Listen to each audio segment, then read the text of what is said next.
Friends, Michael Marriott, who has spent much of his career designing gardens for David Austin Roses, joins us to talk about one of his passions, companion planting. We will chat about roses, of course, annuals, perennials, and how to make them all the best of companions. Now, it's a great time to learn and be inspired by one of our masters because it's time for Rose Chat. It's time for the Rose Chat podcast, a podcast dedicated to celebrating the world's most beloved flower, the rose. Join award-winning gardeners Chris Van Cleef and Teresa Byington as they chat with rose lovers and experts from around the globe. With each episode, you'll gain valuable knowledge and insights to achieve the rose garden you've always dreamed of. Listen now as we explore the world of roses. Try Haven brand soil conditioners, providing generations of gardeners with a truly all-natural alternative to chemical fertilizers with their line of composted manure and alfalfa teas. Easy to brew and use on all indoor and outdoor plants. Find them online at manuretea.com. Hello, Michael. Welcome back to Rose Chat. Thank you very much. Very good to talk to you again. Well, Michael, we've got a great topic today. The advantage companion planting brings to the garden. And, you know, there's really no one more perfect to school us on this subject. But we want to start with the basics. So tell our listeners, what do you consider companion planting? Basically, any other plants other than roses. It can be as simple as that. But normally it means perennials.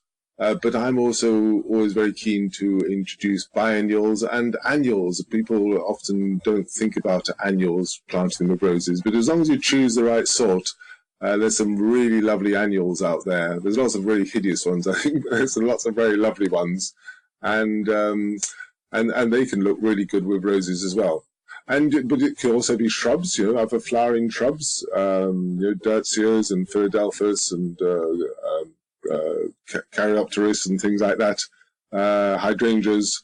So yeah, it's any other plant than roses basically, except maybe giant sequoias, not so good maybe. So what's the benefit? Other than the beauty, what's the benefit? Well, it breaks up that monoculture. Rose gardens can be super things, but they are monoculture, and of course monocultures are very good at attracting in the pests and diseases, because the pests just see a whole crowd of roses and they think, oh, they rub their hands together and they think, oh, great, I can do my darndest, I can feast to my heart's content. I just sort of walk from one to the other and have a delightful time, and then produce lots of offspring and do even more damage. So the advantage is that it breaks up that monoculture, and it makes it harder for the pests and diseases to spread from one rose to another. But the other thing, actually, I think it actually enhances the roses. Of course, you've got no true blue roses, and so it's a great way of introducing blue into the color scheme.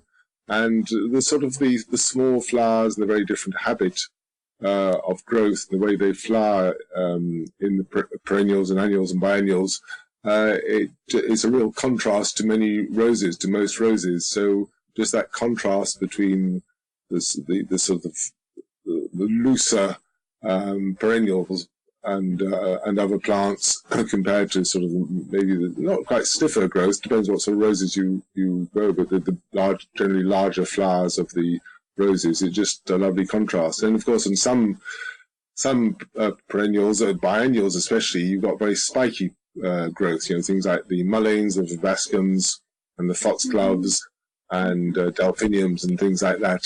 They're a real contrast in having very stiff upright growth, and so they're great for the back of the border, say, compared to sort of more rounded roses towards the front. Another thing I always think about is, like, with people, we have our friends, and, you know, they kind of help us sometimes when we're not having our best day, and they can cover up some of our shortcomings. So if the roses aren't at their peak, then something else can be, and just add beauty to the garden in that way. Yeah, that's right. And people talk about it also, you know, extending the flowering season. And while I think that's sort of valid to a certain extent, you get the maximum effect, I think, when the roses are flowering at the same time as the other plants. Mm-hmm. So, you know, if you've got something that's flowering 2 weeks before the rose, okay, it looks okay, and it you know, extends the flowering season, but you get, I think you get that maximum support and enhancement by things flowering at the same time. And because, of course, roses flower in, well, several flushes depending on where you are in the States, you can choose plants that flower early, some that flower in the middle of the summer, and others, you know, like the asters. The asters at the moment in this country are looking absolutely superb. So then that's coinciding beautifully with the last flush of the roses here. So you can choose a whole range of different plants to flower at the same time as the roses. And while we don't want to encourage the bad guys to come and stay, we also want to be hosts to the good guys who we do want to come and stay. And so planting some of the right things, I think, help us be ready for our ladybugs and the good bugs that come. We have something for them, some place for them to live as well. Yes, I mean, I always say that it's good actually to have a few aphids or pests around the place, because it provides food for the beneficial insects. So why not want to introduce too many or allow too many Japanese beetles in your garden or your roses? Certainly some aphids around and a few other insects around, which maybe not slightly on the pest side. They're very good to encouraging the beneficial insects that help to control those pests.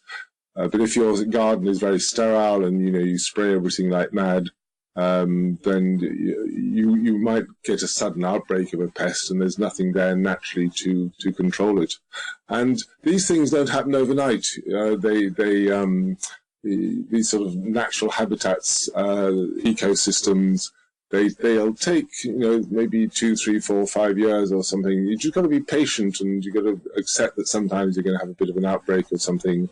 But in the long term, it'll be much better for your garden. You don't have to go out and spray your roses, which, I mean, in the 35 years that I've been growing roses, I've never sprayed any of my roses once for anything at all. And that's comes from careful choice of varieties and just always mixing up my roses with other plants. I've never planted a pure rose garden. And if a rose misbehaves itself badly, especially from the point of view of disease, then, as you say over in the States, I shovel prune it. I always think that's a very good phrase. I do, when I give lectures over here in the UK, I always trying to bring in that shovel prune, and it always makes people laugh. So that's the way to keep your roses healthy. It's just mix everything up. Obviously, there's got to be some style to it, but don't have a monoculture. And in the long term, it'll work really well. I'm sort of hesitating slightly because, in fact, over here in the UK, we don't have midge, we don't have Japanese beetles, and we don't have chili thrip and all that sort of vile things that you've got over there. I think the worst we've got really is aphids, so which I think was very easy to control. So, but I'm sure it's got to help to mix up your roses with other plants, and as I say, it just looks beautiful as well, and that's one of the most important reasons. Just roses look great with other plants. They sure do, and I'll have to tell you, as you know, I'm just back from a couple of weeks visiting England and saw some beautiful gardens, and for a moment it sort of took me back. I thought, okay, do I even need to be doing this because they're doing it so well? But I did learn lots of things, and it does comfort me to know that you don't deal with midge, because if you dealt with midge, you would have to do a little spritzing here and there. And some of these awful things, the Japanese beetles that take our summer blooms and make them very ugly and yucky. And so it makes me feel better that we are dealing with things that you aren't. But I have just never, as many pictures as I've seen, as many stories as I've heard, I was completely just wowed by everyone's garden. And it looked to me like everyone has a garden. I've never seen the pollinators like I saw there. And the roses, I mean, they were so big and lush and beautiful and just part of everything else. And here, because of some of the diseases, we were trying to give roses just a little extra room sometimes so they get the air circulation that they need. So it's a little bit more of a challenge. So when you get it right over here, I'm going to be like, go you, because the English, you guys have this down. Michael, have you been to Gray's Court? I haven't. No, I've been invited to go down. Hopefully, I'll go down next year. Actually, it's just beautiful. 12th century is its beginnings, and garden rooms and all of these companions that you mentioned. I mean, they're all there and so much more. Wisteria, unlike anything I've seen. So on that note, again, give us some of your favorite rose companions. Well, the geraniums, there's a huge range of different geraniums, and they come in just about every single colour, except yellow. I don't think there's any yellow apricot geraniums, but of course, there's a whole range of wonderful blue ones, and Roseanne, that is a fairly recent introduction that just flowers and flowers all the time. Then the eryngiums, the sea hollies, they're very good at attracting in beneficial insects. Some of those are biennials, but others live for quite a long time. The violas, little short violas, they can look very pretty right at the front of the border. And then I mentioned earlier on the asters as well. Again, you get a huge range of different colours in the asters. Some are short, some are tall.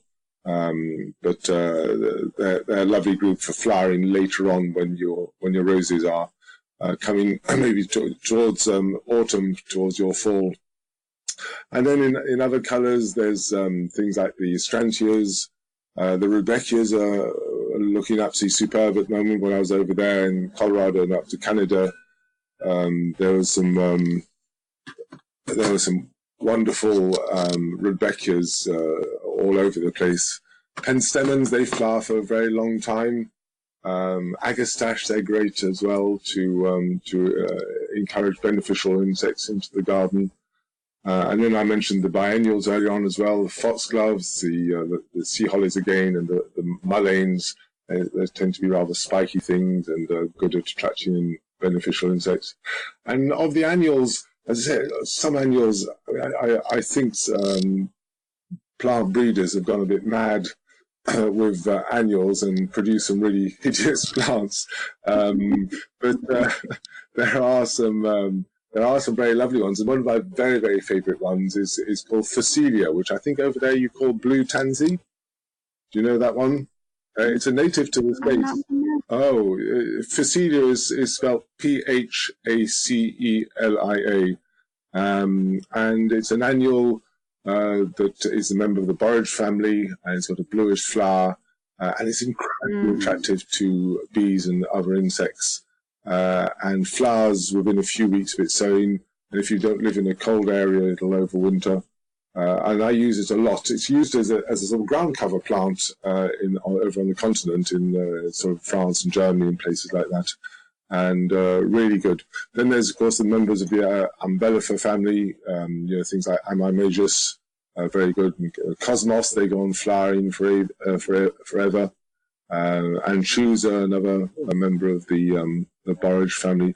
I mean, the list just goes on and on. Really, it's whatever you like the look of, and always I try to choose plants that are sort of fairly wild looking, not too highly hybridized. The more highly hybridized ones tend to be less attractive to insects, and also I think they look less good with the roses. So that the wilder ones I always think look much better.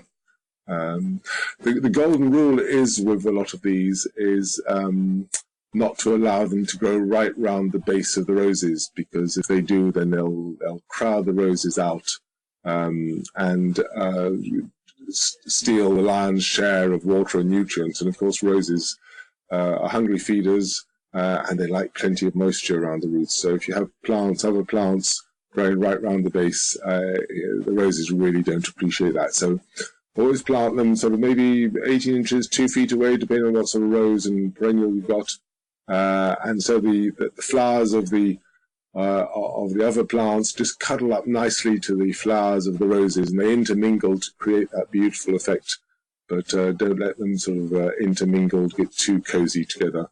The other one that I forgot to mention, actually, which is just there all the time, really, is Nepeta catmint. You call it Nepeta, don't you, over there? Love it. Yes, and again, the classic one of that is Six Hills Giant, which is a real thug and tends to flop all over the place. So I don't know if you have it over there in the States, but we have one called Kit Kat, which stays fairly nice and compact. So that's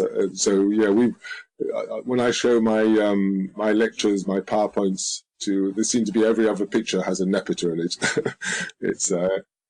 It works so well. It works. We grow a lot of Walker's Low. Oh, right. It's called Walker's Low. That's still fairly tall. Well behaved. But despite the name, it's still quite low, isn't it? Quite tall, rather. It isn't low, but it's fairly well behaved. Yeah. Now, one of the things I saw when I was in England, I just knocked my socks off, was the sweet peas. I have never I've always grown them. Mostly they do okay, but I saw the biggest, the most luscious, colorful sweet peas I've ever seen. So what are you doing with the sweet peas over there? Sweet peas like lots of moisture at the roots. So plenty of sun, I think, but plenty of moisture at the roots. And they're great for growing through roses. One of my very favorite varieties, or my absolute favorite variety, and I don't know if you've got it over there, it's called Cupani, Cupani. It's a very old variety. I think it comes from the 1600s, something like that, or 1700s. But the fragrance on that is just, absolutely fantastic. And it's like a rose, really, you know. Roses without a fragrance, well, they're okay. They have to be pretty exceptional to be worth growing. And the same with sweet pea. If a sweet pea hasn't got a fragrance, well, bit of a waste of time as far as I'm concerned. Exactly. and this Cupani has just the most fantastic fragrance. Well, I'm going to be looking for that for sure. I don't think I have grown that one. I don't think I've seen that one, like in a seed packet form, but I'm going to be looking for that for sure. The farmers markets just had bunches and bunches. Everywhere we went, there were just bunches and bunches of cut sweet peas. They were just long stemmed and lovely. So, really caught my eye, and I definitely want to up my game on sweet peas for sure. The other thing I should mention about growing roses with perennials, it helps to cover the ground. I'm very, very keen on encouraging as healthy a soil as possible, and any soil that is exposed to the elements, the soil really doesn't like it at all. It's going to not be so active, and the roses or any other plants for that matter are not going to grow so well. So you're very good over in the States. You mulch everything really liberally, whereas we're very bad for that over here in the UK. But the more it's protected from the elements with other plants and mulch, then the happier the soil will be, the more rich it'll be, and the more likely that any plants that are grown in that soil will grow really well. Will grow much better than if it's just exposed soil to the elements. Well, the other thing that I saw in your country, it seemed like most everyone had a compost bin, and they were doing very effective things with their compost. Yes, lots of very enthusiastic to grow to produce their own compost over here. Some people, really enthusiastic, and they turn it, and they produce the most beautiful compost in just literally a few weeks.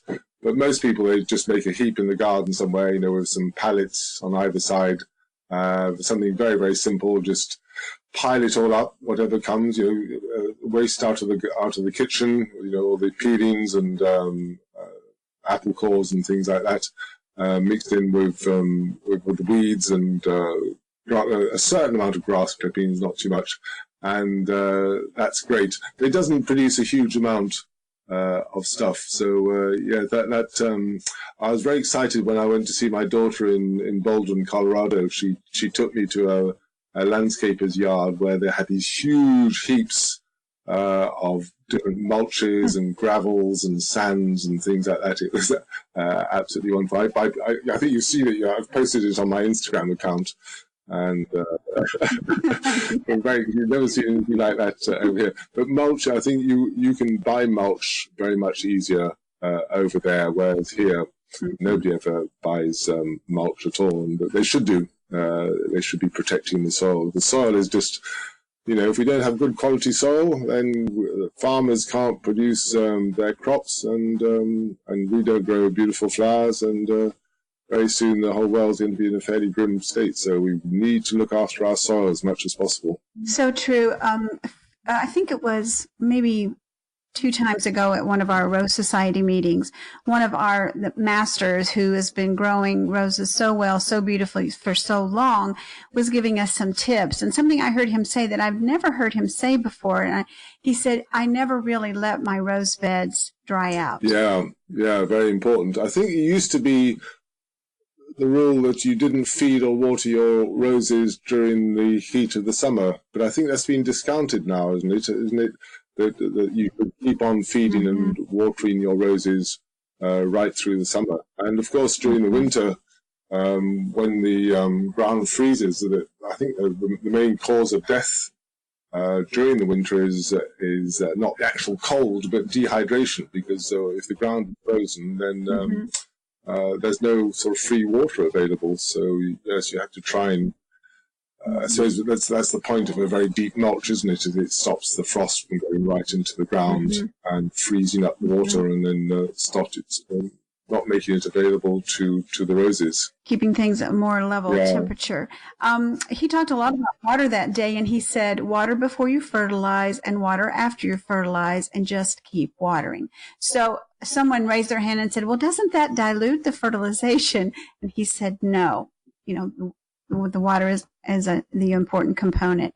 So the water is very important to roses. We've always heard that they love water, but they don't like wet feet. So if we give them good drainage, then water is the key. It's quite interesting over in, I'm sure in the States, but I certainly know here, roses on the south-facing wall and the east-facing wall. Most wind and the rain comes from the west or the southwest in the UK.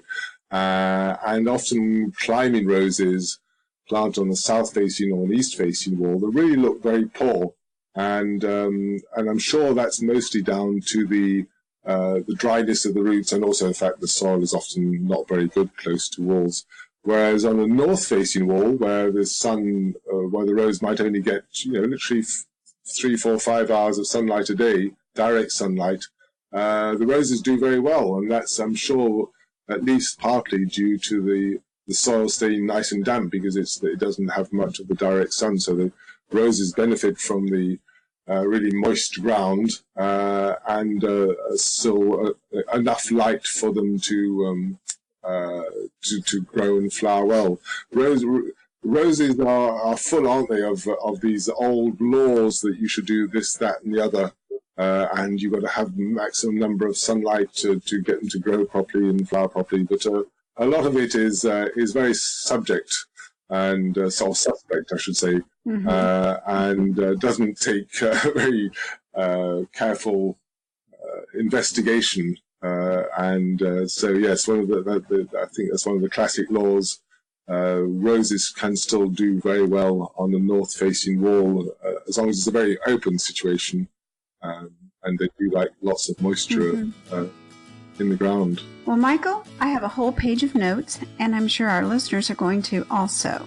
So you've given us so many good tips. I'm totally inspired. I'm ready for a day of gardening. Good. Yeah, nothing like gardening to make you feel better, is it? It's just I always think it's just it's the most wonderful thing to do. It's good for the body. It's good for the mind. And of course, smelling roses is the best thing as well. So yeah, make sure you you give your roses a jolly good sniff. It'll be winter before too long and we won't be having roses, so give them a good sniff so that it keeps you going through the winter. You've been listening to the Rose Chat podcast with Chris Van Cleve and Teresa Byington, expert rose gardeners who want to help you achieve the rose garden of your dreams. Don't miss an episode. Listen anytime on our website at rosechatpodcast.com or listen on the go via the Rose Chat app on iTunes and Stitcher Radio. Share this podcast with your social networks and join us on Facebook, Twitter, and Instagram by using the hashtag RoseChat. Join us next time for another edition of the Rose Chat podcast. The Rose Chat podcast is a production of the Rose Chat Media Group, Birmingham, Alabama.